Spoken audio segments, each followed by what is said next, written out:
ముత్యపు చిప్పలో పడినటువంటి బిందువు మాత్రమే ముత్యమై భాసిల్లుతుంది.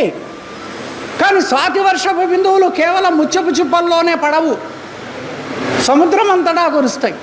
కానీ అవన్నీ ఉప్పు నీరైపోతున్నాయి. బండ మీద పడింది ఆవిరైపోతుంది. ఏ నేలలో పడినటువంటిది ఆ భూగుణాన్ని సంతరించుకుంటుంది. కనుక సాధకుడు విచారించే సాధకుని యొక్క హృదయము ఆ స్వాతి ముత్యపు చిప్పవలే. అలా ఉన్నప్పుడే ఆ ఉన్న పరిపూర్ణాన్ని, ఈ లేని ఎరుకను గురువు ఏ యొక్క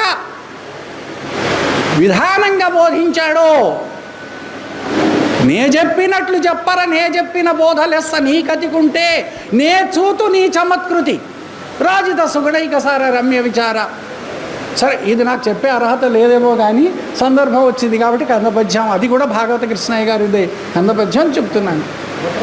కాబట్టి నే